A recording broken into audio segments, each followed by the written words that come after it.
রোগের নাম যক্ষ্মা। যক্ষ্মা রোগের বাহক হচ্ছে মাছি।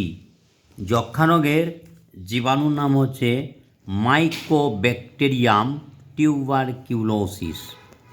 মাইকোব্যাকটেরিয়াম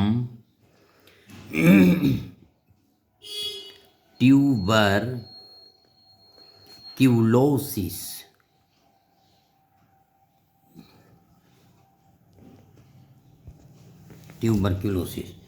এবার হচ্ছে রোগের নাম হচ্ছে কলেরা। কলেরা রোগের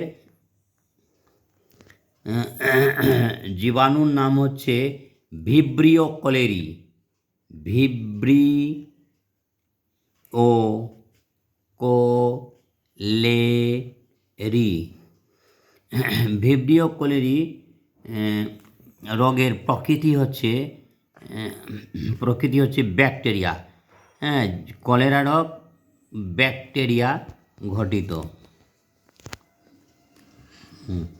এবার হচ্ছে AIDS এডস। রোগের নাম হচ্ছে এডস। আর রোগের বাহক হচ্ছে এডস রোগের বাহক হচ্ছে রোগীর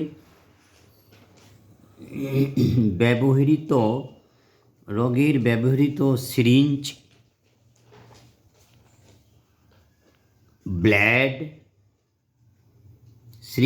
ব্লেড এবং যৌন সংসর্গ। এডস রোগের জীবাণুর নাম হচ্ছে HIV। এডস রোগ একটি ভাইরাস ঘটিত রোগ। এবার হচ্ছে টিটেনাস। রোগের নাম হচ্ছে টিটেনাস। এটা রোগের জীবাণু হচ্ছে ক্লস্ট্রিডিয়াম টিটিনি।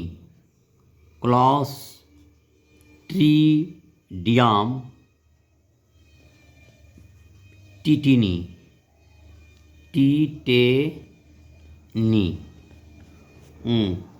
এটাও ব্যাকটেরিয়া ঘটিত রোগ।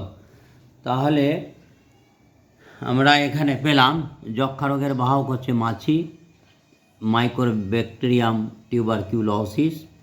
কলেরা রোগের বাহক জীবাণুর নাম হচ্ছে ভিব্রিও কোলেরি, এটা ব্যাকটেরিয়া ঘটিত। এডস রোগের জীবাণু হচ্ছে HIV। আর বাহক হচ্ছে সিরিঞ্জ, রোগীর ব্যবহৃত সিরিঞ্জ, ব্লেড, যৌন সংসর্গ ইত্যাদি। এটি ভাইরাস ঘটিত রোগ। আর টিটেনাস রোগের জীবাণুর নাম হচ্ছে ক্লস্ট্রিডিয়াম টিটিনি।